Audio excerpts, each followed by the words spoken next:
Hello everyone and welcome to Repak's Plastic Circular Economy webinar. I can see that we still have some people signing in and queuing up, so I might just take a moment to pause and allow those numbers to settle a little bit and then we can kick off. So thanks for your patience for another minute. Cheers.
Okay, everyone, I think we're good to go again. So again, thanks and welcome to all.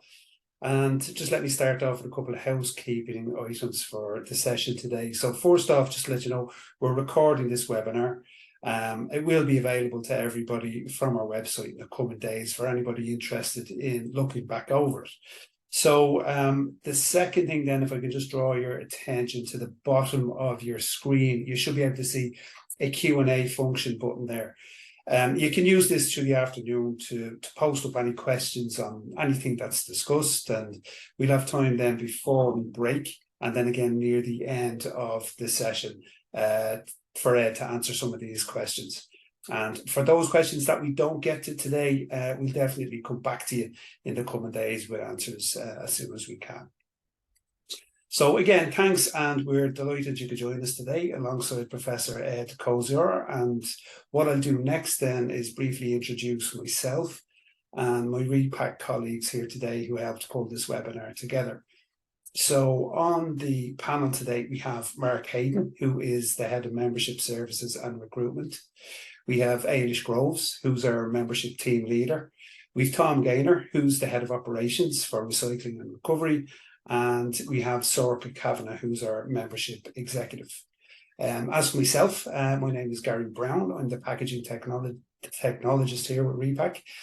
Prior to joining Repak only in August this year, I've had, let's say, well over 20 years experience in packaging design and innovation. And during that time, I've seen how the design of packaging has very much evolved from a design for production and manufacture focus through to a sales and marketing agenda. And then finally, and thankfully, we're emerging into an era where packaging design is very much about designing for circularity. So for me, as somebody who's responsible for helping over 3,500 Repak members achieve responsible and circular packaging in their businesses, I'm very interested in hearing what Ed can share with us today about the current and future landscapes of the plastics recycling industry in particular, and also for ourselves, what we can do from within the field of packaging design and development to ensure that we consistently reach our targets on the path to circularity. So if I just get the next slide up there, you'll be able to see the agenda, which Ed has shared with us for today. I mentioned earlier that there's a break scheduled for around the halfway mark, as it's a bit of an extended webinar we have now today. So Ed will call that when we get there. Then we have another short Q&A session also at the end before finally finishing up with a brief summary and some comments from my colleague Sorka. Okay, so before I hand over to our guest speaker for today, Professor Ed Kosior, I'd like to congratulate him and Nextek for their recent successes, resulting in 2 separate awards from both Packaging Europe and IOM3. And that was only in the last few weeks. So well done to Ed and all involved there. I'm sure you'd like to tell us a bit more about that. So I'll hand over to you now, Ed, and thanks for joining us today.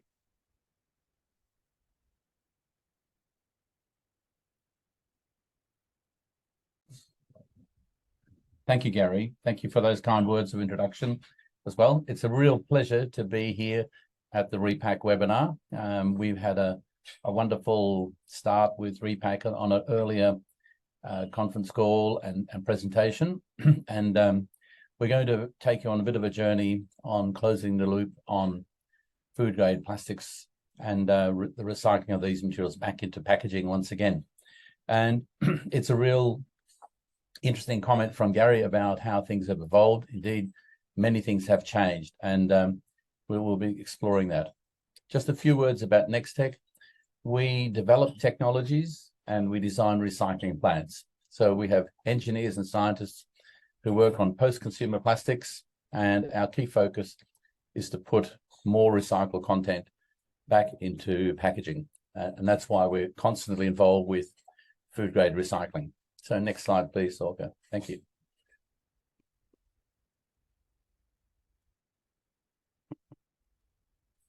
So with the circular economy, it certainly now is in everyone's conversation to look at how we actually make packaging and how we can try to create that circular economy for materials. And in our area, in this area, we've got a number of challenges. So the big challenge here is we're classifying a material that we call waste, and we want to use this back into packaging. And so I don't really like to use the word waste. I like to use the word resource. So we may have put this material through one use, and then we want to go back into new products. And preferably for a circular economy, we want to put it back to the same style of products. So this is actually where it's particularly challenging, but this is really where design for recycling really comes in. So when you look at the plastic materials that are used, we're lucky that we only have basically 4 different materials that most packaging is made from. So we have low-density polyethylene, high-density polyethylene, polypropylene, and PET. So just go back. Sorry, I'm not sure why that's going. So, and these materials, when they're put into products, they are typically materials that have been formulated to be recycled only once. So when we have a circular economy, we're actually going to need the formulations upgraded so they can withstand multiple cycles. This is slowly starting to happen, but we do need to improve the performance of most of the materials, especially low density, high density, and polypropylene. PET is probably more resilient for recycling. And in the circular economy, you can only get back the products you put on the market. So for example, if we put colored packaging onto the market, we can't expect to get clear or natural products without pigments back from the recycling system. That becomes a one-way street. And so pigmentation and printing and any decoration forms have to be a big part of the considerations of the circular economy. And in summary, and you'll see this, we're really saying that we need to drop back on pigmentation rather than having lots of pigmentation. Looks like there's something, an animation trying to speed me up here.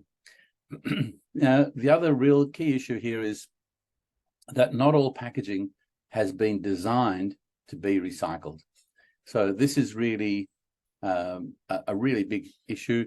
We really have to make this a prime target that all packaging has to be designed to be recycled.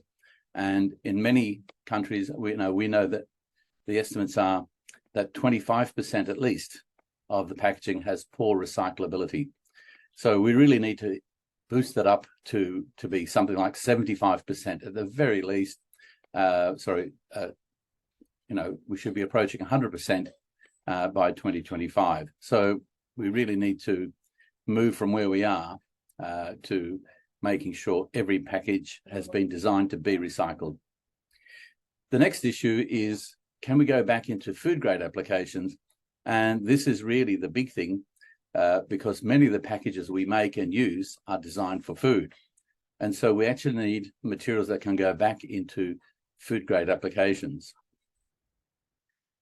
Just referring to low density, high density, and polypropylene, those materials are difficult to recycle in the sense that they can absorb the contents that are around them. So things like aromas, fragrances will get absorbed, and so we actually have to remove that.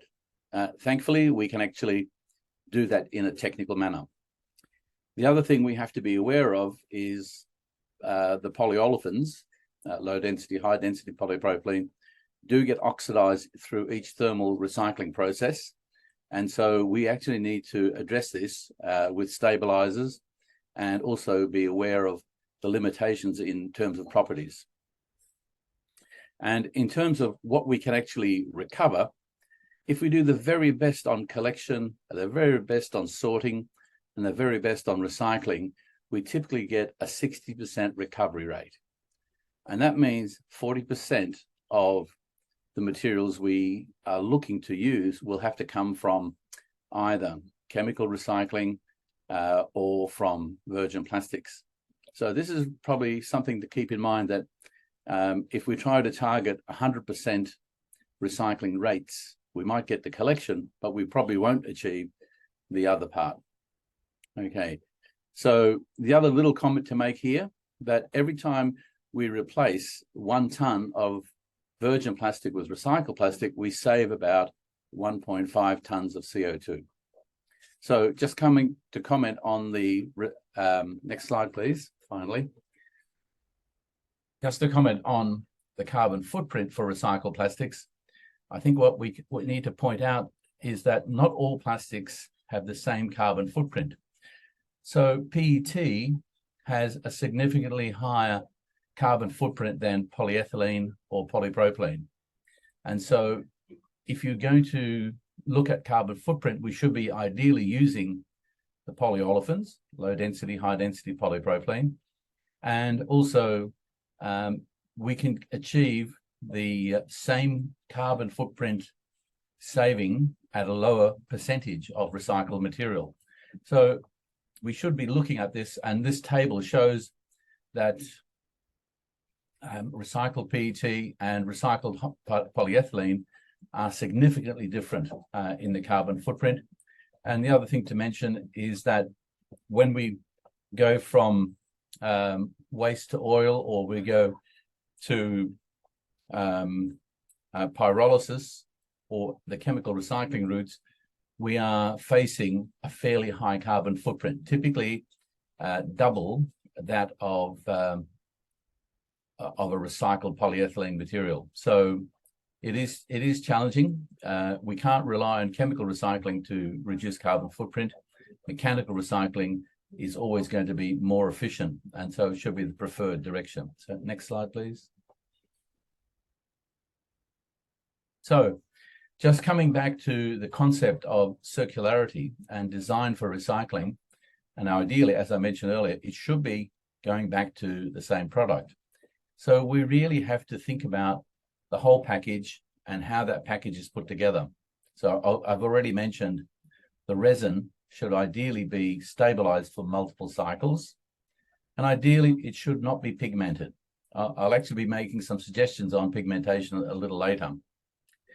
But we also have to take into account things like printing inks and labels. And so you know that these are important for every package. But of course, the materials, the ink, the label, and the adhesive behind the label are items that could well be non-food grade materials, and they could actually be problematic in recycling. And in an ideal world, we need to be able to make sure that the plastic that comes from the package is separated from the label, the ink, and the adhesives. And of course, we have the issue of caps. Caps are many closed containers. In an ideal world, we should eliminate the color from those caps, because each cap when it's in a recycling system, will produce a need for removing that colored fragment. And so every time we eject one colored fragment, we're probably ejecting one or two natural fragments. So ideally, caps should be colorless, and it's great to see some of the brand owners are moving to colorless caps. And this is just a general point. The other thing, in the beverage industry, we use both high-density polyethylene and polypropylene for caps. And for a recycler, this creates a problem because they've got a mixture of two materials that are not easy to separate. So ideally, we should be using either polypropylene or high-density polyethylene and separate them. So in milk bottles, it'll almost certainly be high-density polyethylene because that matches the body. In the case of PET, we typically use polypropylene, and it would probably be easier to use just one polymer in that area. So I'm using this as an example, and you can see that all these things are quite important. Thank you. Next slide. And of course, when we look at the, next one. So when we look at recycled plastics, we have to remember that these materials are being harvested from what we might call the urban forest. So we have many materials coming in, and so the properties of that mixture will vary. Now, as long as we use the same source, we can end up having recycled plastics that are consistent with one batch to the other. And that's really where the recycler uses their technology to blend and to mix materials so that we can get consistency. However, the recyclers can't adjust the quality of the material or the flow behavior of the material very easily, although this technology is coming. So we have to accept that when we try to put recycled content into a package, the recycled material will not line up with the virgin material. But this is where we can use blending techniques to adjust the mixture so that it behaves as if it was like the original virgin resin. And this is where blending and low recycled contents are more effective than high recycled content. So for example, if we try to make every bottle from 100% recycled content, we would have two problems. Number one, there's not enough material for all packages right from the beginning. And number two, we would be left with the properties of that mix of polymers that are in that recycled material. So if we use a blend, we'll get better aesthetic properties and better mechanical properties and better processing properties. So it's much better to have a percentage replacement rather than 100%. And that's a more practical thing. So next slide, please. Here's my little comment about mixing materials that are often colored. So this is a case study from a company that wanted to manufacture its bottles with recycled content. And you can see at 30 to 75% PCR, the bottles all look gray. And that's because the recycled material is a mix of all the colors that are in the recycling stream.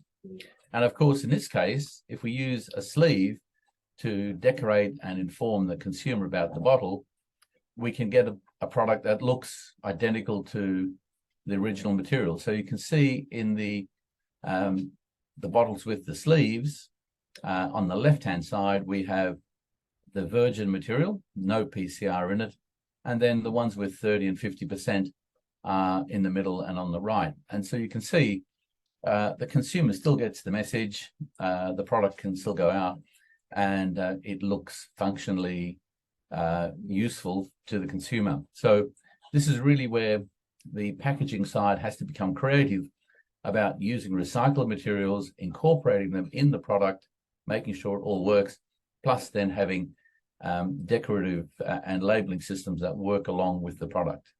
Next slide, please.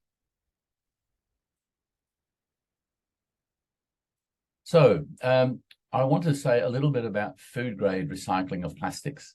And this is actually a very technical topic because it involves taking something that's been put into the recycling stream and then making sure that that material is so clean and so pure that it can be used back into food contact once again. That's why it's challenging. So the first thing we'll say that in recycling packaging back to food grade, we have to make sure that the incoming materials are all food grade quality plastics, which means that all the additives and anything that's been put into that formulation meets all the food grade requirements. So in general, that's not too difficult to do. There are some other challenges which I'll mention in a little while. So first of all, we need a technique that actually collects and separates the packagings that that have been used for food. So that's the first step. The second step, we need to make sure that the package has not been contaminated by abnormal use. So for example, if someone put motor oil into a milk bottle and it put it into the recycling system, we'd need to be able to make sure we can get that out or cope with that contamination by some form of decontamination process. And this is where we need recycling processes that have very high power to remove virtually any substances that package may have been exposed to. So, and this is something that can be done, and it is being done every day, basically around the world. It's being done for PET. It's also being done for milk bottles in United Kingdom and USA and Australia. So we do have techniques for doing that, but it is challenging. And I'll talk about polypropylene a little later, because that's a big polymer and it's not recycled back to food grade just yet. So the other thing we need to do, of course, is develop these processes on a large scale so that we can create that circle of production. So production, use, collection, and then recycling and back to use again. And that means that all the aspects of this package need to be designed to be recycled. We in general, PET bottles are reasonably well designed for recycling, and the same with high density polyethylene. Yet there are some simple improvements that we can actually introduce. So next slide, please. So I want to first of all talk about inks. So with inks, there's been some recent research work to show that if you have a package with a label, the package and the label may both be food approved, but the ink, when it goes through a recycling process, creates decomposition products. And we have a testing process where we can detect what happens to materials that undergo processing. So we test them with a modified Ames test. This test is typically used to detect materials that are mutagenic or carcinogenic or genotoxic. And so we can see that if we have a material that's simply recycled with no ink, we get no response. But if we do have inks that are processed and the inks decompose, we get this response. This is something which is fairly new, and we use this technique to discriminate between good and less good recycling systems to show what can happen. So the key ink that's been targeted as being the cause of the problem are the nitrocellulose based inks. They are the ones that cause the breakdown and also byproducts that are of concern. So in the near future, we'll see a lot more focus on what inks are used and recommended for food grade recycling activity. So next slide, please. So then if we go from this other aspect on the label, we look at the adhesives. There's a great concern about avoiding any materials that could be endocrine disruptors like phthalates. And adhesives in the past would have contained phthalates, which would have fitted into this category. And we do have many questions about these adhesives. because if an adhesive sticks to a package, it will go all the way through the washing process. It may not necessarily be removed if it's a hot melt, and then it could actually pass through the melt filtering steps. So it ends up in the product later on. And we can see this in terms of deposition on dyes during extrusion later on. But there are now some techniques where new labels are being made with adhesives that let go once they're being put into hot water. And if we have such a technology, the label and the adhesive can be separated from the package. And in this way, we remove all the issues that might occur with films, with labels that could be left on the package. And there's a small video here. There's a PET bottle. This is a PET bottle, but the same principle applies for others. So if we can just play the video. So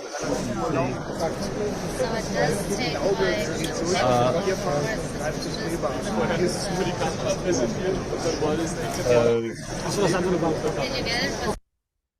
So you can see by the initial process of immersing a bottle just in hot water, what happens is there's a reaction that occurs at the interface of the adhesive and the package, and the adhesive loses its tack, and then it can completely detach from the package. So these systems are available now, and of course they're now being explored as viable systems for quite a few packages. So next slide, please. So in the area of polypropylene packages, in-mold labels are very widely used. So this is where a label is printed, it's placed in the mold, and the product is then injected into the cavity, and then the label becomes a part of the finished material. Now we know, and just as we've been discussing, we need to separate the inks from that surface and make sure that we can actually remove the inks. So now with in-mold labels, one of our projects has been with the company MCC Verstraat, where they have developed what they call the Next Cycle IML.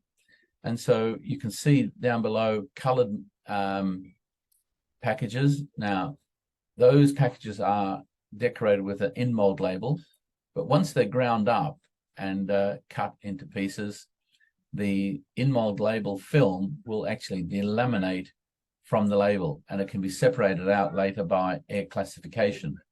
So we're now getting to the stage where some of these new innovations are coming forward to allow separation of in-mold labels from the polymer. And of course, what it does mean is you can make the polymer behind the label a natural color, which is an extra boost to the recyclability of the package. So you remove the pigment, you put an in-mold label on, in-mold label comes off later.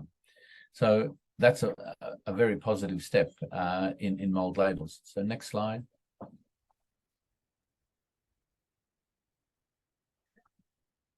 So not all packages have such in-mold labels. And so we've been investigating washing technologies that can actually perhaps do the same or similar sort of work. On the left-hand side, this is some polyolefin, this is polypropylene flake with some in-mold labels and some residual labels with adhesives. And if you process that material, you get the granules shown just adjacent to those colored flakes. And we've got now techniques of washing the flakes very intensively so that each flake ends up with an abrasive scrub, basically, mainly by the way the material is exposed to a cleaning step.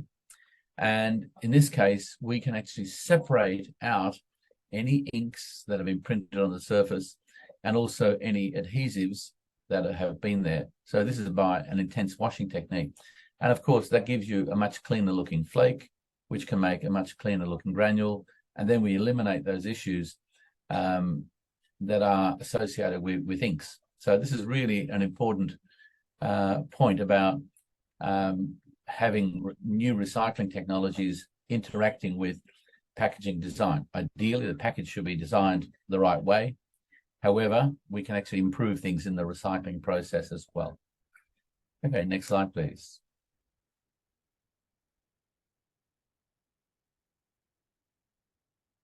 So when we have a look at design for recycling, and especially look at the food grade issues, we have a sort of a very responsible role, just going back one step, to make sure that we can actually recycle these materials back to food grade. And the very first step I mentioned was we have to make sure that the input to the recycling process is only food packaging.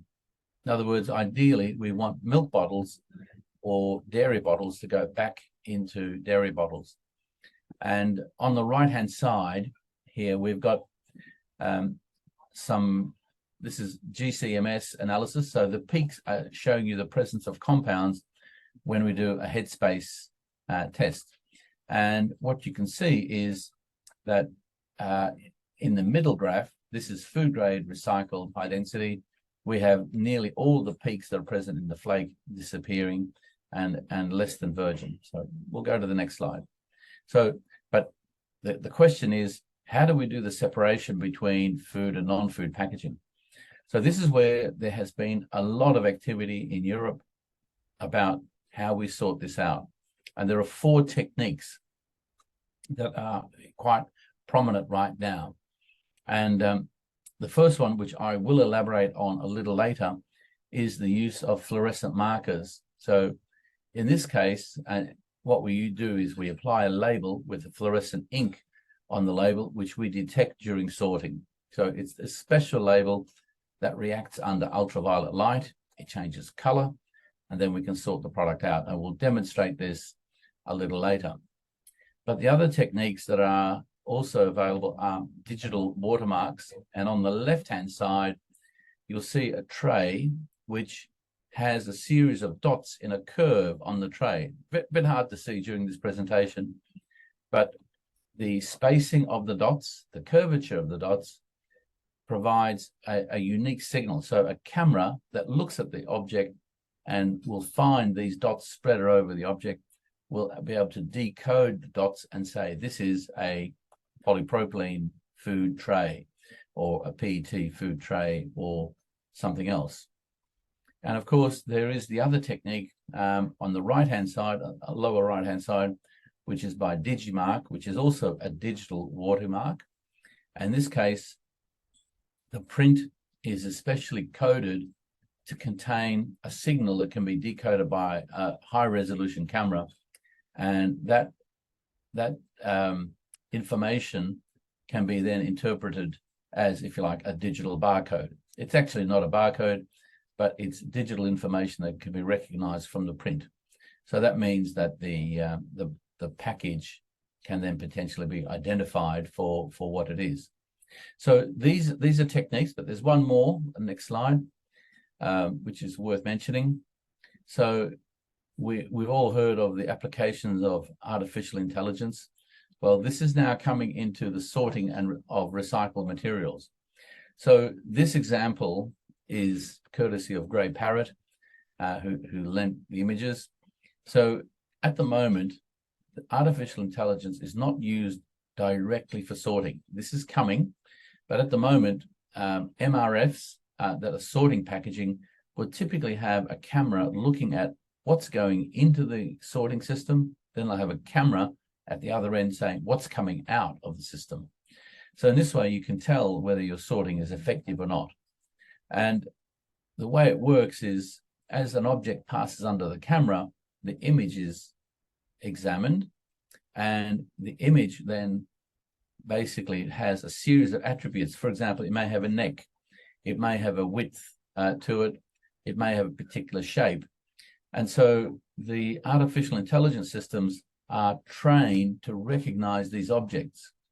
And so then you can actually say, this is a food grade milk bottle, or this is a PET bottle, or it could be a detergent bottle. And that information can be used potentially for sorting. So this is happening. It's happening fairly slowly at the moment, we can say that the techniques for separating based on polymer type are very well organized. We can do that straight away. However, to base it on shape is quite difficult. And the reason is a package that gets into a recycling system usually gets sorted and baled up. It tends to get squashed a little bit. So you can imagine there are many, many shapes. So we actually have to teach the machine all the shapes that correspond to that product. So this is where it's quite hard. So we need something like 3,000 learnings for one object. So there's an intense amount of work that needs to happen.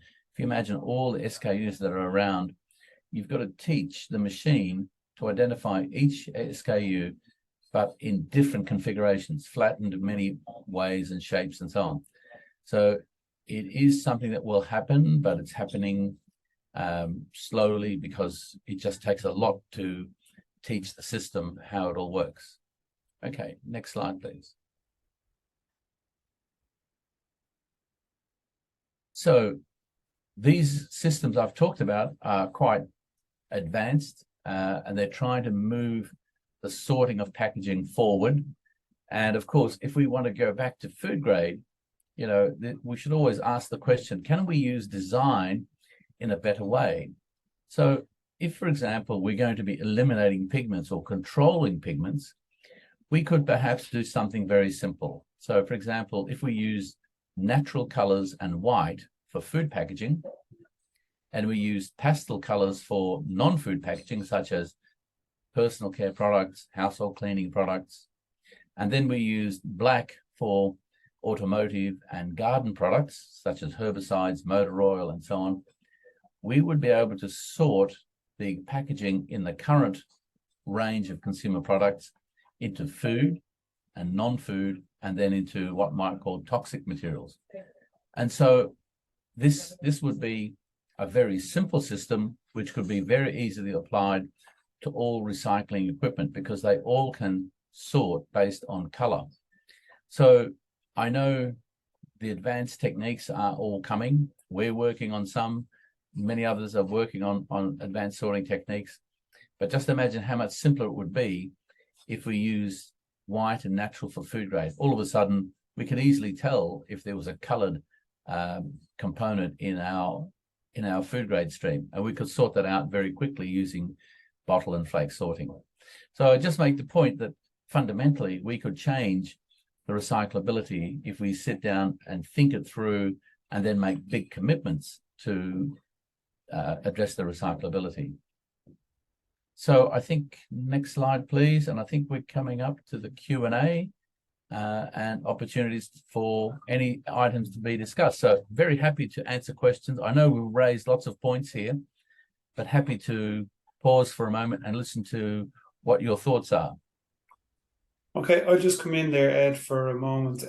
Not really a whole lot in the Q&A box at the moment. We still have some time to go, but just I suppose for myself, a question I'd like to put to you would be around something that I've heard mentioned a few times over the last recent times, and it's about single pot recycling, where it's been suggested that technology is being developed mainly in the area of chemical recycling, where all packaging materials can be basically put into the same batch and broken down from their polymer states down to monomers, which they can then restructure into the next generation packaging material. Is that really a viable something that's on the horizon? Have you heard anything of it yourself? So chemical recycling is again being very intensively investigated because it's seen as something that has to happen. And the idea here is that plastics are made from carbon and hydrogen and oxygen typically. And if we can recover those atoms, we can then put them back into new products. Now, as it turns out, there are a couple of challenges here. Now, number one, you can't mix them all together. So, for example, if you have a pyrolysis process that's making an oil, and for many places, this is really has been the starting point. And in fact, Ireland was one of the first places to make a chemical recycling process with the Sinar process that was making diesel from polyolefin films. So in that process, you cannot include any PET. And of course, it goes without saying, you cannot include any PVC either. Both of those materials behave in a very different way to high density, low density, and polypropylene. So you can't simply make a mix and expect it to work. And when you talk to the chemical recycling companies, they're very clear about what they want. So they want actually highly segregated, separated streams. So they can do it. Now, the challenge here is to do this on scale. So at the moment, we would need large collection systems of materials to feed these plants. And those streams don't exactly exist right now, but they can be developed. So just imagine a chemical plant at the moment. It gets its feedstock from a tanker, which brings in crude oil, which then goes to a cracker, goes to a refinery and then to a cracker to make ethylene and propylene for polyethylene and polypropylene. We don't have the same system for feeding a chemical recycling plant as yet. So it's coming. We'll no doubt there will be examples of this happening in the near future, but we have to do probably a lot of separation compared to what people have been thinking of. So we have to separate, we have to probably do some pre-cleaning, and we have to avoid the presence of some materials. So nitrogen, sulfur, oxygen are all materials that have to be excluded from the stream. So again, mechanical recycling is half the carbon footprint. So because we're concerned to keep carbon footprints down, mechanical recycling should be, if you like, the prime target. And chemical recycling will probably try to address the bits that are really challenging to recycle. And it'll probably be a segregated stream. So PET will go one way for chemical recycling. Polyethylene, polypropylene will go another way for recycling because the processes are fundamentally extremely different, even though they both can be recycled. So hopefully there's a bit of a long answer to that question, but it's something that is not the cure-all, but it's complementary to mechanical recycling. Okay, thank you. I see another one here from Ronan who's asking, is there soluble labeling available? Okay, so yes, there are soluble materials available, but not instantly soluble, and there's a good reason for that. If you made a label that was soluble, let's say if it's a refrigerated product and you had condensation on the label, it could start to dissolve while you're actually using it. So can you make it soluble in hot water? The answer is yes, they can be soluble in hot water. And the problem here is that if it's soluble, you have to ask, what are we doing with that soluble polymer? So are we taking it out? Are we leaving it there? The fact it's dissolved doesn't mean it's gone. In other words, it's dissolved. So we have to look at, where does this end up? So soluble labels are probably not just the answer. It's probably best to separate them and do something specific with the separated labels. So I always ask the question when I hear about soluble materials, well, what happens to that soluble material? And there's no evidence that they are degradable by biological systems. Okay, thanks. I have another one here around clear and white packaging for food grade packaging. And really, the question is around the communication and who's doing the back into industry on these developments and whether or not okay, so push them to the retailers. Yeah, and I noticed the comment says much of the food trays are in black. Well, a few years ago, we could have said black was a popular color, especially for things like meat trays and protein trays and so on. However, the the use of black has receded quite a lot, even though we have now detectable blacks. So we could have that, but black has disappeared a lot. And so they have changed color to things like a green or a cream or a terracotta color for food trays. So the question here is, you know, who will actually coordinate this? This really has to be coordinated by the brand owners. If the government tries to step in here, you can imagine it would create lots of complexity. So, but if brand owners adopt it, they can introduce it progressively, perhaps, and they could then take on, you know, the easiest ones first. So it would be good to see this being coordinated, and it would certainly simplify the recycling.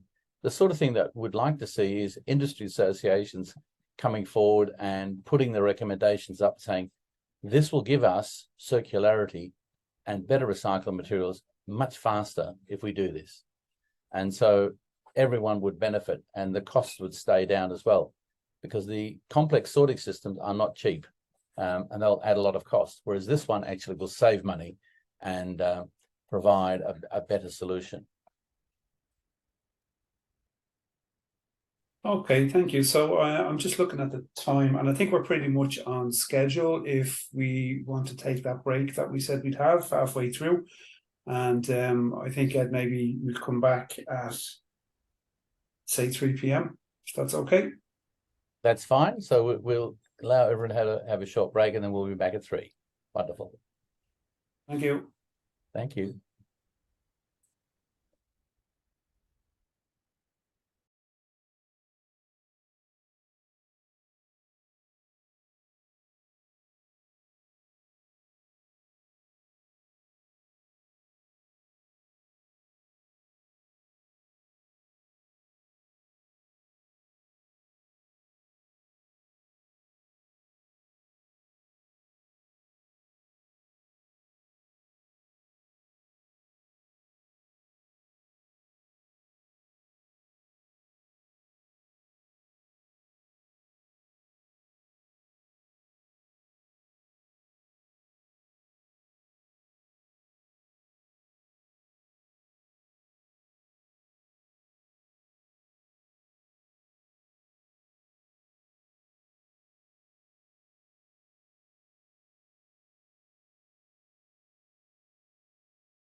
Okay, so hello everyone and welcome back to the second part of our webinar, where Ed will be joining us shortly to continue with his presentation. But a brief reminder then to everyone for questions, if you want to, as we go along, pop them into the Q&A box down the end there, and we'll get to them at the end of the presentation.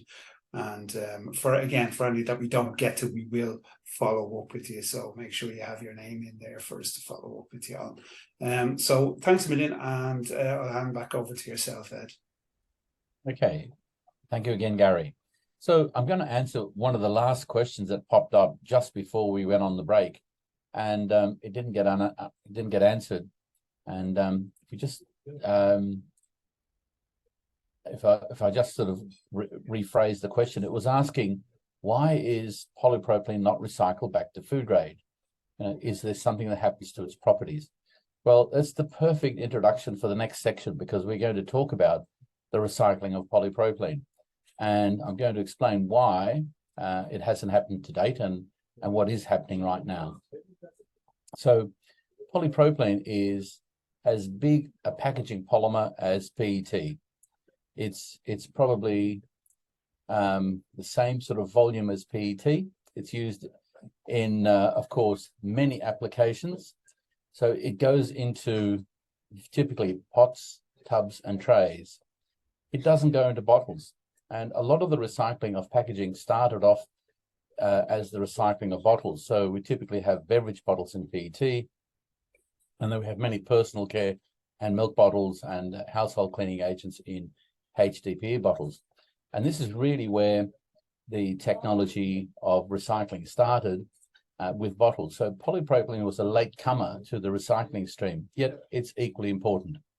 So we actually developed a project to recycle polypropylene back to food grade, and we're calling it Next Loop. And the Next Loop project's been running for now just on 3 years. It now has 51 participants. I should update this, and it's based on addressing the challenges of recycling polypropylene. So we will go to the next slide. Okay, so why has it taken so long, and why don't we have food grade recycled PP? And the reason is we developed the technology to decontaminate polypropylene packaging 10 years ago. But the big challenge was, how do we separate the food packaging from the non-food packaging? Because polypropylene is used in so many products, and it is used in non-food as well as food packaging. So we had to develop a new technique for separating out food from non-food. So we call these two technologies polyprism. This is the sorting technology for polypropylene packaging, and pristine is the decontamination technology. So we brought these together in the year 2020, right at the start of the pandemic, and started that project called Next Loop. And what it does is we use markers for sorting, and we use a decontamination. So we'll go to the next slide and play the video. So this video, you'll see, shows the sorting of packaging that have got fluorescent labels added to them, and you'll see them being illuminated by the light in the sorting machine and sorted out. So here, every package has a label, and we have food and non-food packaging.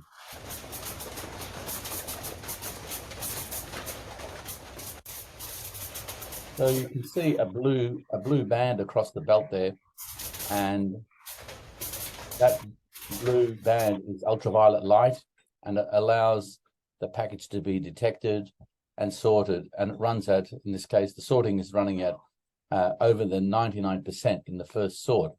So I'm not sure how other people saw that video, but if you go back one step and replay the video, I think it'd be worthwhile. Thank you. Just to see if it runs more smoothly this time. And we can just point out some of the features. This is run at the Founder Test Center. And here are the objects being fed into the system. As I said, a mixture of food and non-food. And the blue line on the belt is where the ultraviolet light is scanned. And this illuminates the labels. They change color under the ultraviolet light. And so the camera sees the change in color and actually can separate out food from non-food. So we can get 99% purity in one step. And if we do a double step, we can get 99.9% purity. So this is one of the critical things about separating packaging. So next slide, please. So this is something which can be done. The only thing we need to do is to put a label onto a product that has a fluorescing pigment in it of the correct wavelength, so that we know that when we see this particular fluorescing wavelength, we know that that's a food grade material. And so this gives us, for the first time, very high performance separation and sorting, and it allows the materials to be separated as food and non-food. So next slide, please. Okay, so just going a little bit further with fluorescent markers, what you can see on the left-hand side is a conventional QR code, which is used for identifying packaging and giving information such as extra data on the composition, or on food packaging. It could be food recipes and so on. Now, we've also looked at making fluorescent QR codes. So we can actually have an invisible but decodable invisible QR code. And this is shown here on the right-hand side. So same thing, but invisible, and it can be printed onto part of the package that might be sort of available for this QR code. So we can do a little bit more with these fluorescent markers. So next slide. So we've taken this another step further forward. So one of the limitations in recycling is, how do we make a product that was originally an injection molded pot and make it suitable for reuse later on? Now, one of the problems is we're mixing trays and pots and tubs, which both have different melt flow behavior. Now, ideally, we would like to get trays and separate those out and get pots and tubs separated out from their application. So ideally, we should be able to separate out not just the polypropylene food from non-food, but also separate out the different flow grades. So we've done some work with our markers where we basically have two food grade pigments. One food pigment says this is for trays and tubs, and the other one is for injection molded pots. So in the first step, we separate out all the food PP materials together as one lot, and in the second step, we can separate out the trays, which would be extrusion grade. So in this way, we get two batches of material. So if we just go to the next slide. So this is what the packages and with their labels look like under ultraviolet light. So we can actually, we have a library of pigments, so we can change the way we separate materials, and we program the wavelengths into the separating system. So next slide. So when we do this, we can take out all of the food packaging. We get 100% yield. In other words, all the packages that we said were food get separated as food. And then when we separate injection molded from thermoformed, in other words, extrusion versus injection molding, we get basically a 97% yield and basically a 97% purity or higher. So this gives us the chance to recycle pots to pots and trays to trays. And of course, that gives the big advantage that the processing behavior of these materials is much better suited once we separate out the applications. So next slide, please. So that tells us a little bit about the use of the markers. Now, when it comes to showing that we can make a food grade material, we have to be able to show that we can decontaminate the materials completely. And so the way we do this in a recycling process is we actually run a test, and it's called a challenge test. And here we measure the decontamination efficiency of a recycling process. And what we do is we add to virgin material a number of chemicals, which we then have to take out during the recycling process.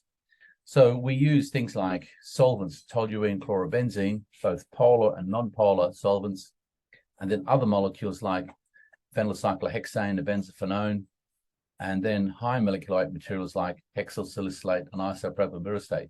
So these chemicals are testing our process. And so we put them in and we run the process and we measure how much can we get out. Now, typically we can get out between 100% and 95% of high molecular weight materials.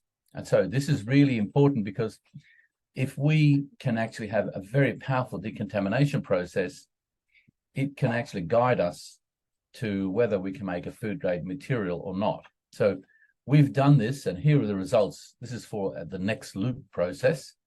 And so these are percentages very comparable to that of PET. So we have very high decontamination rates for these materials. So next slide, please. And so the question that was asked earlier was, is there something wrong with the properties? Well, the materials we make for evaluation for the people in the Next Loop project, we make a natural, a white, and then from the leftover materials, we make a gray, which is the mixed colored material. And we can see from the properties, the things like the tensile strength, the strain at yield, the tensile and flexural modulus are exactly comparable to virgin materials. So they can be used instead of virgin or blended in with virgin is more likely to be the case. They also have medium impact. So they're not high impact and they're not low impact, but they're medium impact because they're made up of polypropylene homopolymer, polypropylene copolymer, and polypropylene random copolymer. So that mix gives us a property which is something like a mild copolymer property. And the melt flow rate is also interesting because, for example, the natural gives us 14 because we have a dominance of trays in there. And when we go to white, we have 20, and the white, we typically have a lot of injection molded containers. And in the gray, where we have mixed colors, they are also more injection molded products rather than trays. So we end up with an even higher melt index. So these are the properties we get. They're so completely useful. And we can start to look at how we use these materials into new packaging. So next slide, please. Oh, okay. So here is a little bit of information for people who are interested in compliance. So when we look at polypropylene flakes initially, and we do it by what we call headspace characterization. This is where we heat the material and we look at what molecules come off. So on the left-hand side, we can see the polypropylene flakes before they're processed. They have a number of peaks. After they're processed, we have no peaks. In other words, we have a very flat line. In other words, there are no volatile or semi-volatile molecules coming off the recycled material. Now, and that's really important because we don't want things to migrate into food. When we do a solvent extraction on the material, top line there is virgin, and you can see even in virgin, we extract what we call oligomeric materials, so small molecules coming out of the polypropylene. And with the processed material, the pristine material, we have fewer peaks and we have no unusual peaks in there. So again, validating that we get very good extraction.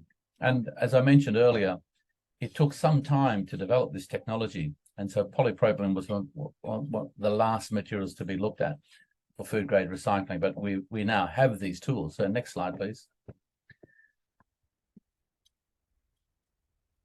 And in terms of characterizing these materials for packaging, you know, we have to ask the question, can they be used with foods and food types? So we've done migration studies with acetic acid to simulate acidic materials, 10% ethanol to simulate aqueous, and also mildly fatty scenarios, such as dairy products, and also then olive oil to simulate fatty foods. So these are all done at 40 degrees C, and we find that we get very low migration rates within the limits required for food packaging. We've also done with these materials that modified Ames test to test for the presence of carcinogenic materials. Now, this is really important because when you look at analyzing a plastic material that's been recycled, we have the problem of the limit of detection of the equipment, because EFSA are saying we can only have very small concentrations of substances that are potentially carcinogenic. So in some cases, you can't even measure these with analytical techniques accurately. So this modified Ames test is very clever. What it does, it takes an extract from the plastic. So we're looking at tiny concentrations of whatever's in there, and it covers all the compounds that are in there. And then we expose the extract to E. coli bacteria that have been pre-programmed. These are genetically modified bacteria that cannot produce a particular chemical. It's called histidine. So normally, these E. coli, when they're looked at, are unable to produce histidine. When we expose them to the extract from the recycled polymer, we then find out whether we're getting mutagenic responses from the bacteria. Because if they can actually be exposed to a mutagenic material, they can change their chemistry and start to produce histidine, which shows up as in this case, a change in color, which we can measure with photometric systems. So we can very quickly find out whether we're getting a modified material or not, or whether something is potentially worrying from a carcinogenic approach. And all of the materials that we've made using this sorting and recycling process have come up with a negative. In other words, we're not getting a mutagenic response. So this is a very positive response from such a sensitive test. All right, next slide, please. So the sort of applications we are suggesting for polypropylene would be applications in contact with food, so trays for chilled meats, pots for chilled pasta sauces, which could be microwaved, pots for porridge and so on, which could be typically stored dry and then heated with boiling water, caps and closures for containers, liners to store powdered infant milk, pots for yogurt, trays for microwavable meals, pots for butters, tubs for ice cream, tubs for wrapped confectionery. So a whole range of applications. We do have some constraints, so we don't recommend them for highly oily foods that might be going to retort type temperature. So that's based on the migration modeling that we've carried out.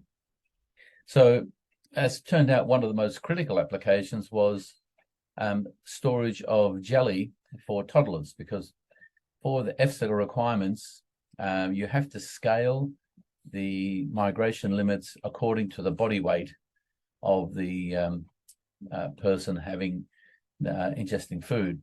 So that's the most challenging, and we have indeed been able to meet that requirement for a toddler. And as I say, jelly was the critical parameter. So next slide, please. So when it comes to the issue of recycling, I just want to sort of reiterate the three important steps. The first steps are first of all, collection of the material and sorting into a PP fraction. And then we have to separate the non-food from the food packaging, because that's an important item. We want to know what's in that we're only going to use food grade. But in our processing and testing, we've also tested the non-food materials, and we've found that we can make what's called an inert grade from the non-food materials and turn that into something that behaves chemically just like food grade. But what that means is, for us, that if we do have one or two containers from non-food into the food, then we are not going to compromise the quality of the food grade packaging. So these are the three steps that have to be carried out: the sorting, the separation of food grade, and then the extrusion and decontamination, where we want high rates. So next slide, please. So in the Nextloop project, we have made, as I've mentioned, the pristine grades, which are the food grade materials. So we have an injection molding grade, we have a natural, a white, and a colored, and then we have our inert grades made from the non-food fraction. So when we split a bale, about 70 to 80% is food packaging, 20 to 30% is non-food packaging. So we can separate those two fractions and then make our products. So we can test each of those. So companies that make cosmetics and who make packaging that doesn't have to be food grade, but does have to be non-migratory, can use the inert grade materials. Okay, so next slide, please. And we've done a number of things following on from that. We've put in submissions to EFSA and FDA and the FSA. So the interesting thing is FDA are very straightforward. EFSA, as some of you will know, have changed their regulations to the new 2022-1616 regulation, which means that for new processes that are not PET, you have to register as a novel technology. So this has been done. So we do have a novel technology registered with the Food Standards Authority. So next slide, please. And we've done multiple trials, something like 45 different product trials have been run in the Nextloop project, where we're testing, first of all, the processability of the material, the mechanical properties of the products, the dimensional stability. We're checking also the food contact performance of these materials, the migration resistance. So, and it's pleasing to say that we've had really positive results from all the trials. So one comment that that's not obvious is people say, well, you know, the recycled material doesn't have an odor. Indeed, it doesn't have an odor because all the volatile materials have been extracted. So no odor, less fuming than virgin, and processability that's suitable for the applications. We do have ways of blending to make this even more enhanced as well, but we can do that. And as I say, there are many case studies of these products being manufactured and tested. So next slide, please. Okay, so we've covered, in this case, the area of rigid packaging. And in this case, we put a special highlight on polypropylene because it's been one of the neglected materials. But one of the things that we're changing our focus to more recently has been the recycling of film materials. And this is primarily polyethylene, polypropylene, and so high density and linear low density polyethylenes and polypropylene. So this technology that we've developed is based on using supercritical CO2. And I'll explain that in a moment. And this is a technique for cleaning films.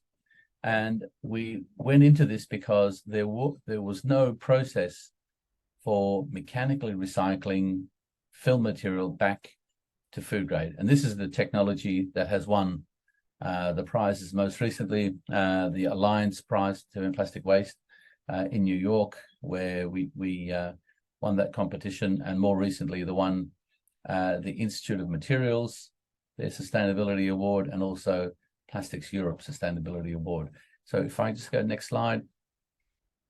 So this project has a number of partners. So we have 4 innovation partners and 4 commercial partners.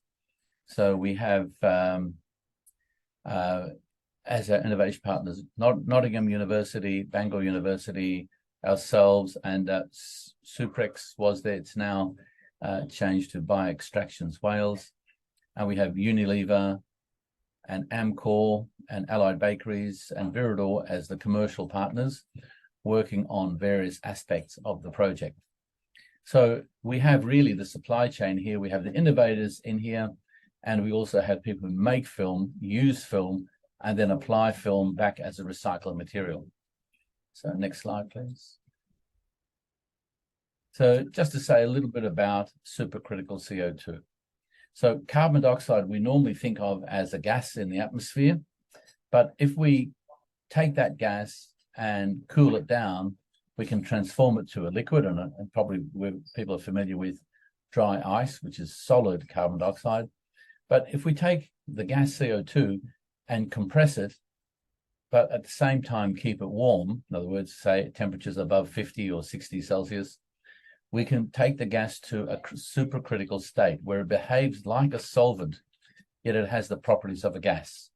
So it'll permeate all materials that it can, but it acts as a solvent as well. So we can actually treat materials with a solvent under these supercritical conditions. So we do this in large reactors under controlled temperature and pressure, and we push the carbon dioxide through a bed of material to effectively extract the contamination. This is the same process or a similar process to decaffeinating coffee beans.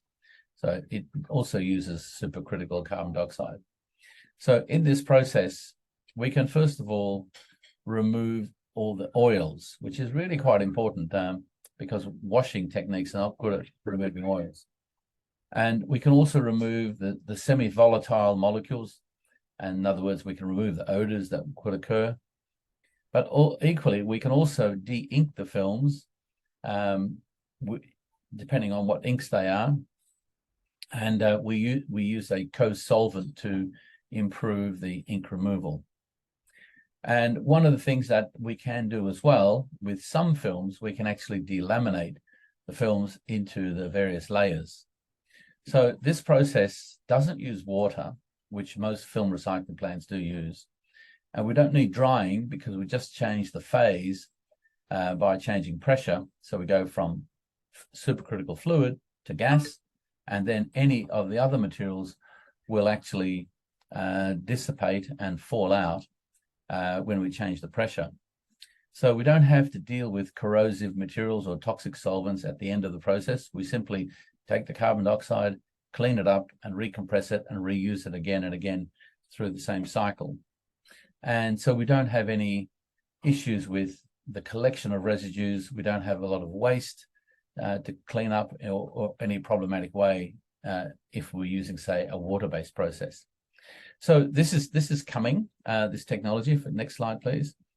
And so next year we'll be building a plant. We've shown that we can comply with the food safety standards by conducting a challenge test where we've used multiple contamination surrogates and then exposed the materials to the process, and we can remove between 100 and 98.5% of those surrogate contaminants, meaning we can actually show that commercially available post-consumer films can be decontaminated back to food-grade application.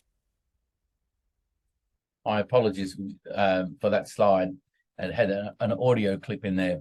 So I'm just wondering, I'm not sure if we can play it again without the audio. It's probably not going to be easy. But that slide actually has the decontamination rates for low density polypropylene and high density. And we can see in those green columns, when we look at our challenge test materials, we can remove typically 99% to 100% of all the chemicals we put in. So this is a very powerful decontamination process for films. So it does indeed allow us to decontaminate those materials very effectively. Thank you, Soja. Thank you. Go to the next slide. So this is, as I was saying, this is specifically for films. But on the delamination side, on the left-hand side is a 3-layer film, which was actually part of a packet of crisps. So one of our tests was what happens in this case.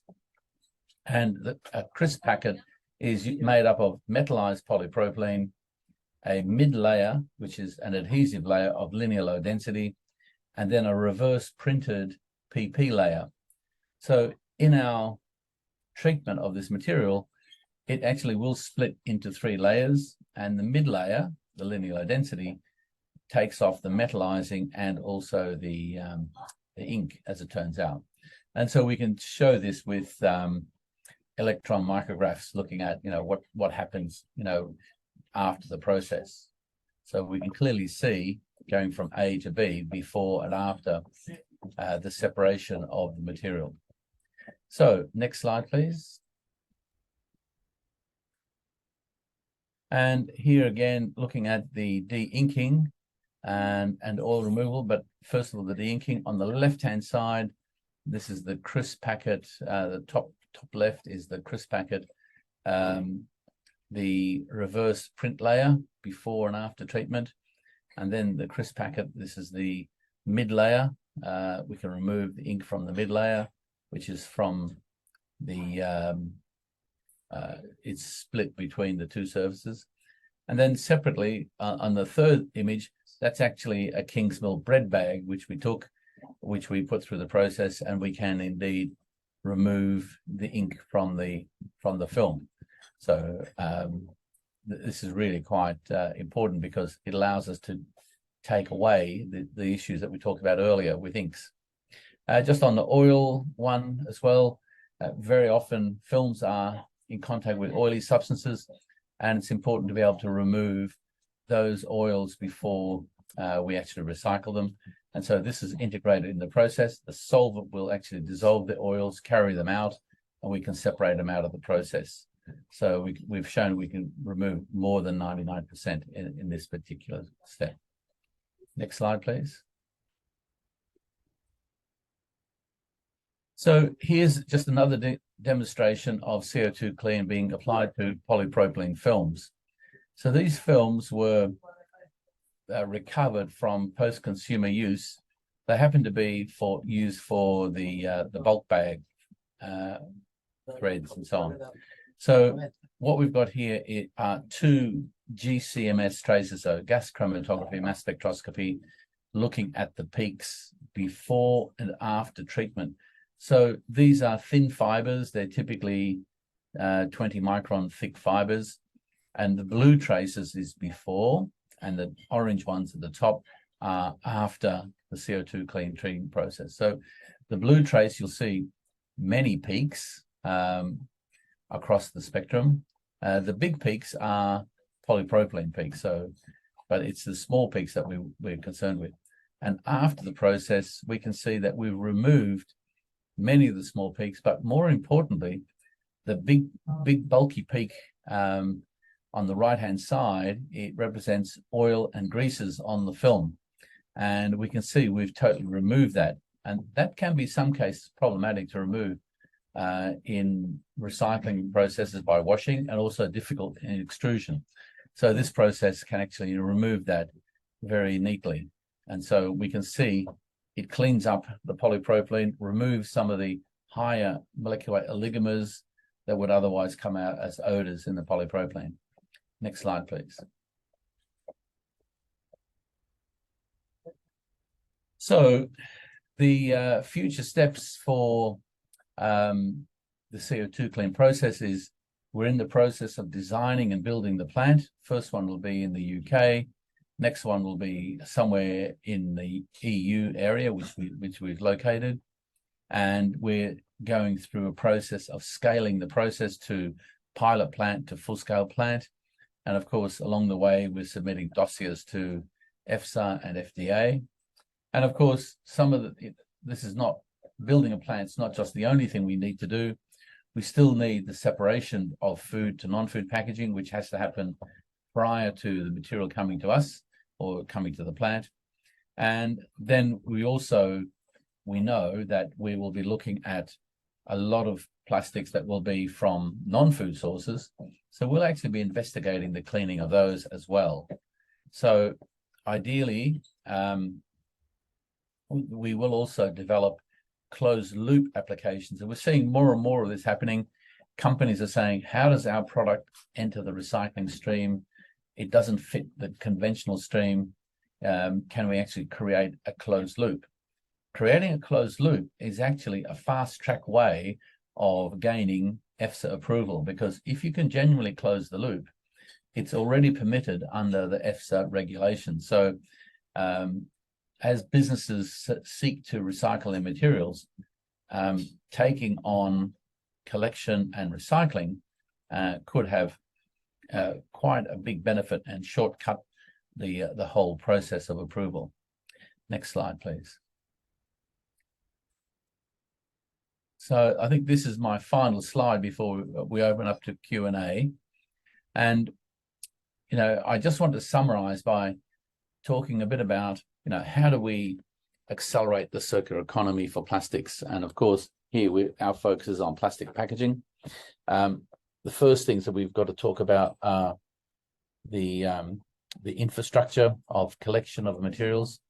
This has to be quite substantial and it has to be effective.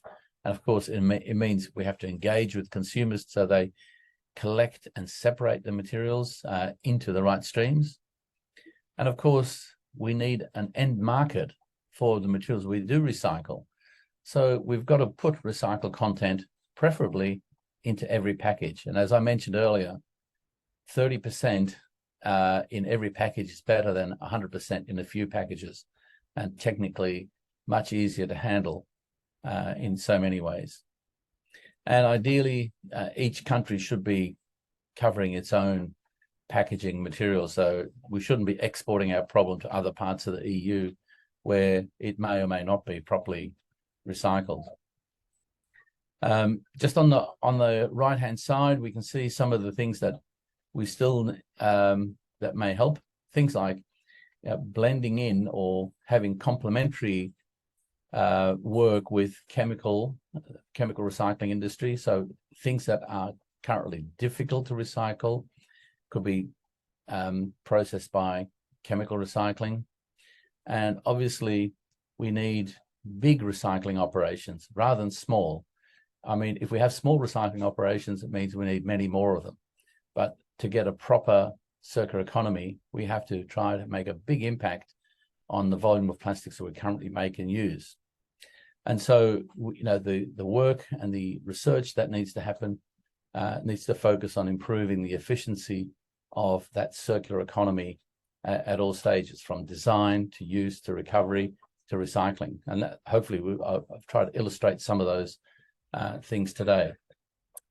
Then eventually, of course, we've got things like the scale up of the chemical recycling technology that we spoke briefly about in the last Q&A, and also encouragements on doing the right thing. I made a comment about oxo-degradable, which is probably a distraction rather than a key issue. And also we need perhaps government support to incorporate recycled content as they have in the UK, where there's a tax on packaging without a certain recycled content. All those things will help make a difference. Okay, so that's the end of my presentation. So we can switch now to Q&A and address some of these topics that have cropped up through the session. And please, jump in to put all the things that you'd like to have addressed.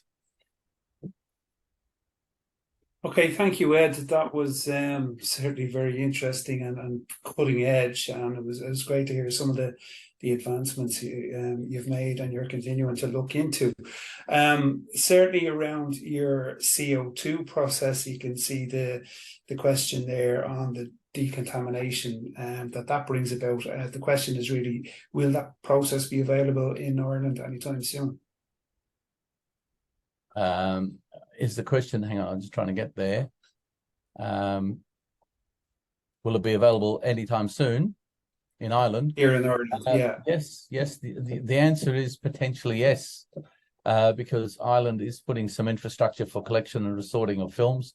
And yes, the answer is it could potentially be available there. I can't say too much about the future plans, but I'll just simply say it's definitely not a no. So I'll leave it at that. Okay, we look forward to it. I have a question as well from Brian, who noticed on one of the videos that the watermarks passing under the optics hadn't been compressed. Is that compression an issue? No. So the trial that we ran, we did flatten the objects, but we didn't compress them all the way because we didn't have access to a big baler to do that work. But basically, as long as the label is visible to the ultraviolet light, it will fluoresce. So we already know how much we need to see. So for example, if we can see 10% of the object, then we can identify it and sort it. And if it's crumpled, it doesn't matter because we're just looking for a fluorescent signal that of a particular strength. And that will give us a suitable signal that will allow us to sort. So the problem with other systems is if you're relying on high resolution cameras to give you a result, then compression of the label will distort the image, and then you'll have problems in reading that. So that's why we've designed our system to be resilient in the recycling field, so that as long as we can see something like 10% of the final label, we should be able to do a sort on. Okay, so sticking with the effect of compression, I suppose, on pack and pack shape and pack size, would standardization of the shape and size of packaging support the capturing of recycled content? Well, I don't think we have. I think it may help, but I don't think we have to standardize shape and size. Certainly, it would help on the optical sorting by artificial intelligence. So then you could have standardized systems, but as long as you didn't have products that cross the boundary, in other words, you have to make sure that one particular standard shape was only used for food and not for non-food. So in general, I don't think it's really important to have standardized shapes because you're probably looking at a big constraint on the package. So it's not critical, but it would be helpful. There is a question before that about what would be the recommendation on developing methodology for calculating recycled content in packaging. Now, chemically, you can't measure recycled content. There are a couple of techniques that are talking about putting additives in, but that has all sorts of issues associated with putting things into polymer, which may mean that it could be counterfeited. It could also be mistaken, plus it could migrate out. So the best techniques that we have now are basically the ones that follow traceability. So in other words, declarations of compliance with statements showing the traceability of a material, where it came from, where it's going into a product, and then certification by third parties. So it's not high tech, but it's simple and it does work. And I think people would I think value a methodology like that. The big challenge I see is the issue of counterfeiting recycled content when there are taxes and money involved. So happens to be, I think, a very contentious issue, and it bounces up to us every so often. Every few months, we see, indications of this. So it is a challenging topic. How do you measure recycled content? Chemically, we can't do it. So we've got to do it by documentation techniques. Okay. And there's one there touching on biopolymers and how difficult they are to separate. No, not difficult. Generally, biopolymers are based on different molecules. So if we take, for example, materials like PHA, the polyhydroxyalkanoates, or PLA, we can use the chemical signature to separate them. But one of the things that is difficult to change is to separate is, say, polypropylene or polyethylene made from bio-based materials. So, for example, you can have polyethylene made from sugarcane, so that is being done and sold, but chemically it's identical to petropolyethylene. So there is no technique for separating those materials. So when they are mimics for petro materials, you can't make that discrimination. So you do need a chemical signature to do the separation. And if they have a different chemical signature, it's easy. However, but biopolymers are typically present at 1 or 2% in the recycling stream. So they tend to be removed from other products. So recyclers won't go searching for biopolymers. They will more likely eject them into the reject stream, into the other stream where you have mixtures of materials. So, for example, polystyrenes, ABS, nylons, they'll be put into the other category where they'll be put into this category of the mixed polymers. Okay, I've a good question here from David, who is asking about the 30% statement and whether or not we think that's a realistic goal instead of the retailers or politicians who are trying to push 50% and, potentially increase production and performance issues and possible food waste. Yeah. So this is a really important point. I think the target has to be for the industry to demonstrate that they are shifting bigger volumes of recycled materials into packaging. In other words, capturing more, recycling more, then adding it back into packaging. So that metric of the number of tons of material, the number of thousands of tons of material going into packaging is probably a more important metric than the percentage. So if you take, for example, PET bottles, there's a bit of a competition with companies. They say, we want our product to have 100% recycled content. Now, what that means is those bottles look rather dull and dark in color. And so when they come around for recycling again, they're less attractive to the recyclers. And the brand owners say, look, we don't want those bottles or that flake because it looks rather dull and dark. Whereas if they had 30% in every bottle, then it would look much more uniform and you wouldn't have the aesthetic issues. So I think brand owners need to, if you like, recalculate or if you like, reset their perspective and say, let's put our target not on recycled content, but how many tons we divert and recycle back into packaging, which can be expressed as a total overall, as a measure of their efficiency.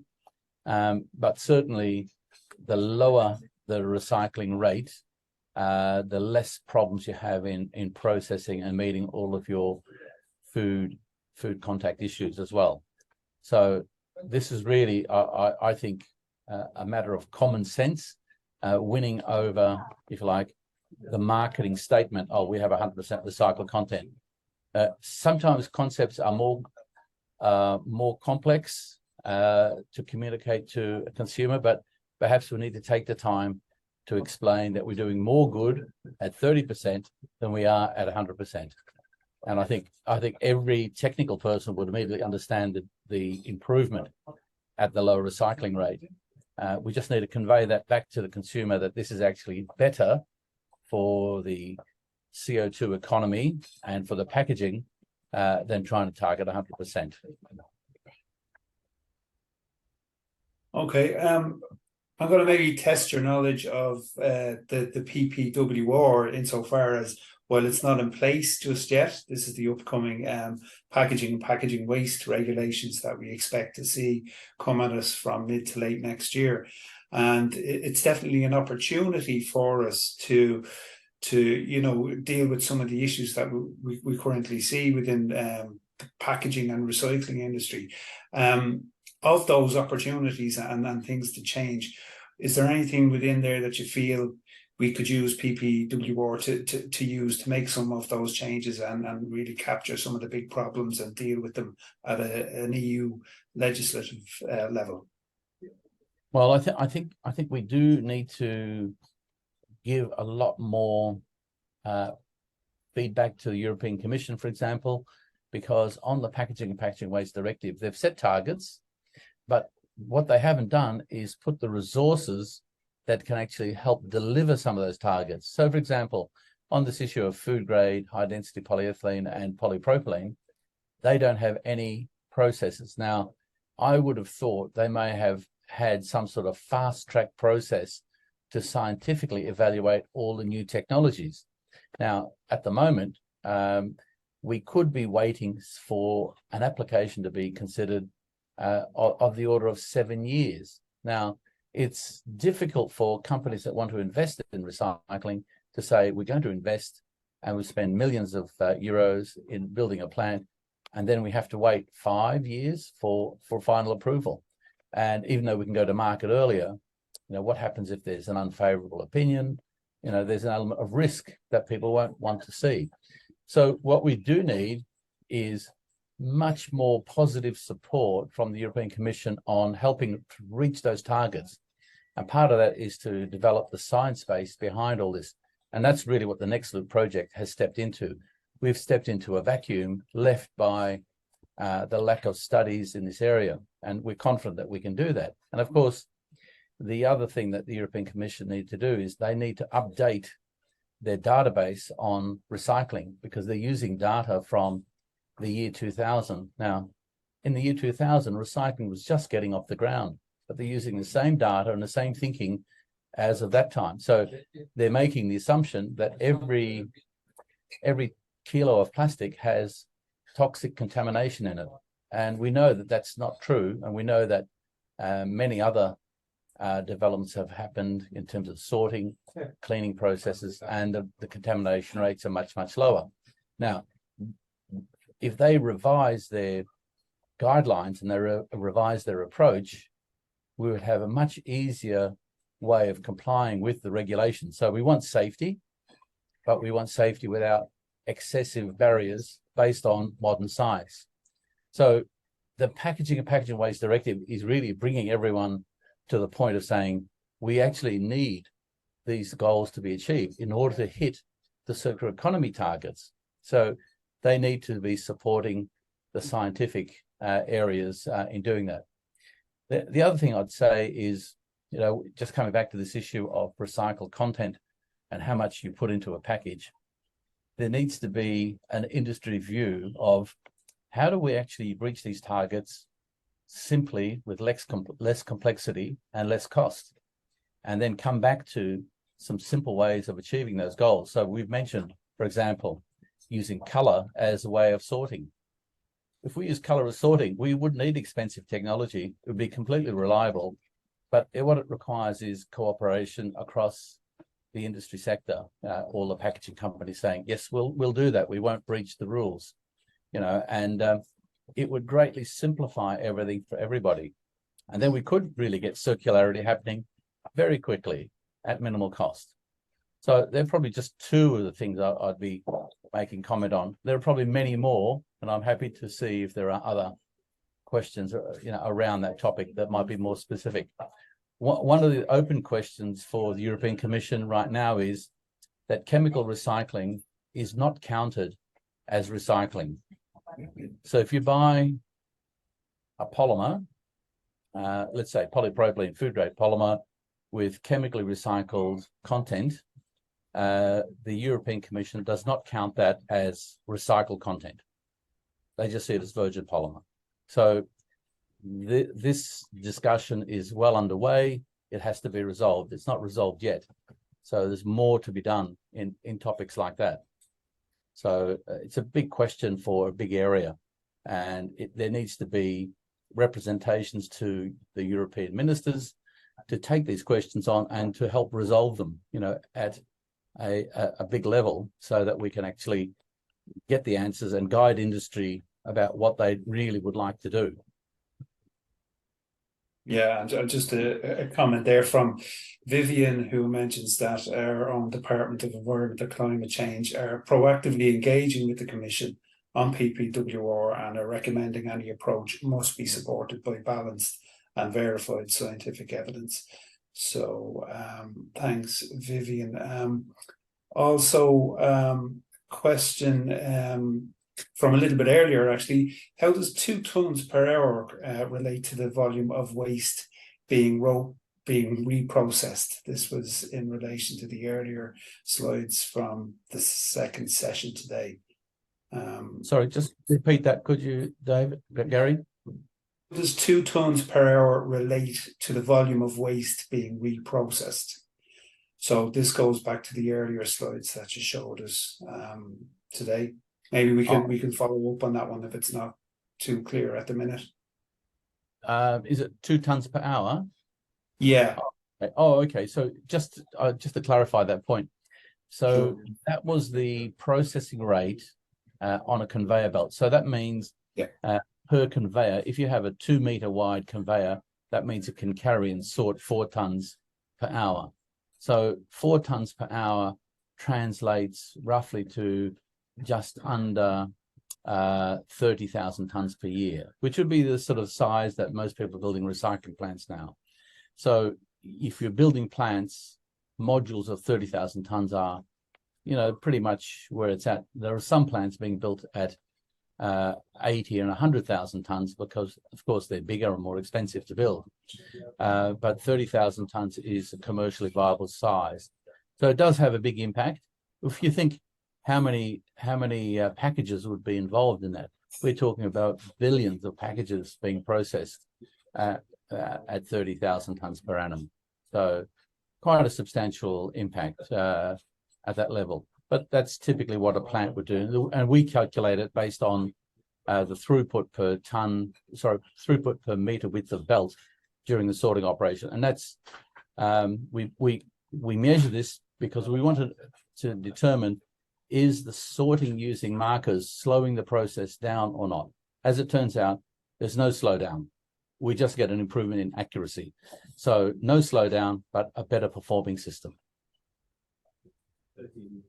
Okay, thank you. And just while we have another couple of questions there, we might be able to squeeze them in. Is it viable to separate and clean food packaging? Yes, indeed. So, this is happening all the time. So food packaging, I don't know whether the question is trying to refer to residual food or not, but essentially if consumers do their bit by rinsing out packaging, the recycling process can take care of all the rest of the things. The answer is yes. As long as it's put in the recycling system, it can be taken out, it can be cleaned up, and it can be recycled. And then we'll take maybe this last one from David again. What is the best approach for products that need complex film laminates for shelf life, where there is no alternative? Well, okay, so let's just take that question on first of all, where there's no alternative. So in many cases, complex laminates mean laminates with PET, because PET is, if you like, the lowest cost laminate to make. Now, PET laminates are notoriously difficult to recycle. So if you switch to an olefinic barrier system, say with EVOH, you can get a recyclable film. So it means you can still use multi-layer material, but they're compatible. So PET films specifically are really difficult to recycle in the olefin stream because of the complexity of the PET. It adds a material that won't separate out, it blocks the filters and so on. So olefinic barrier materials are quite okay.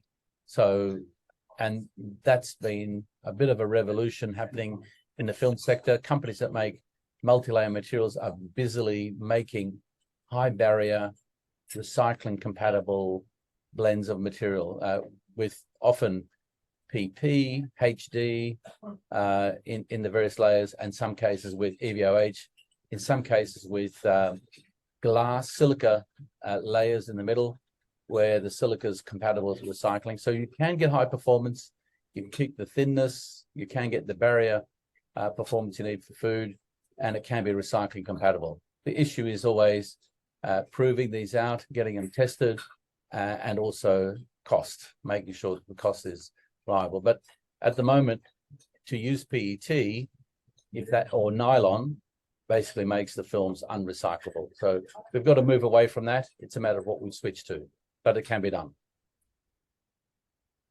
Okay, thanks, Ed. What we might do now is just move on, and just for any questions that members may still have, feel free to follow up on this webinar at any point with those questions. But I think if we move on to the next slide, then Melissa, we will just hear from Sorka, who's been listening intently to Ed and would like to just give us a brief summary of what we spoke about today. Thanks, Sorka. Thanks so much, Ed, for an in-depth education on recycled content. Certainly it's going to require multiple stakeholders collaborating together and using a systems approach to address the challenges upstream and downstream. We asked Ed to present this topic specifically because it relates to Objective 4 of our plastic pledge, which is to increase recycled content.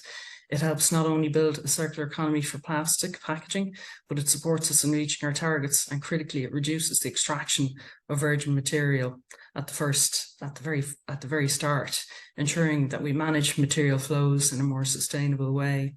It also touches on a number of our other plastic pledge objectives, and Ed referred to them there in terms of how we manage our bin systems, and we now have the legislation for 3 bin systems. So if we segregate our waste, we can actually improve the quality of the material that could end up being recycled.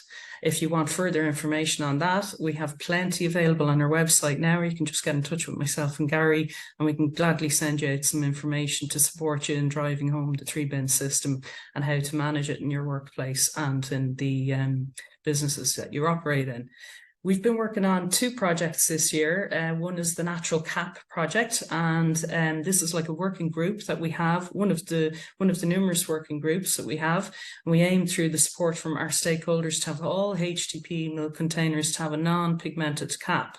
Members of this group include Aldi, the Dairy Board and the department. So you'll already see these actually in the shop floor of 2 main retailers, Aldi and Lidl, and this project is actually headed up by Aldi. So we're getting great support there, and we'd hope by 2024 we'll see some good figures coming out of that, and a lot of good stories, really, because it's the start of visually seeing it, and consumers have reacted really, really well to it also. The second project that we're working on is in terms of increasing recycled materials, specifically food grade. So the FSAI, Repack, Lidl, plastic producers and the waste industry are actually working on that. This is just touching on things that go on in the background that aren't exactly public at the moment, but hopefully will be. So we're working together to develop documents to support all the stakeholders in moving forward with increasing recycled content. If we could have the next slide, please. After the webinar, we'll send you Ed's slides, plus we'll send a recording of the webinar. We'll also include our packaging design guide, which some of you may have seen, that'll actually really help in designing for recycling at the first stage. So we're looking at both upstream and downstream when it comes to design.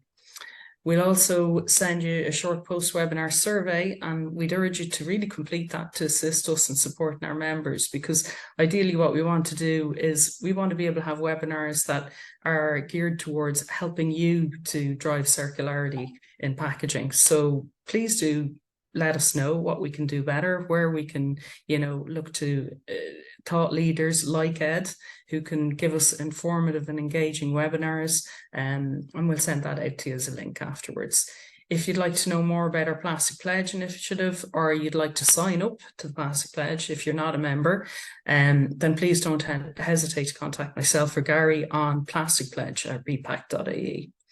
We'd like to thank everyone for your attendance and attention, because it is a long session today, and we hope you found the webinar informative. Thank you.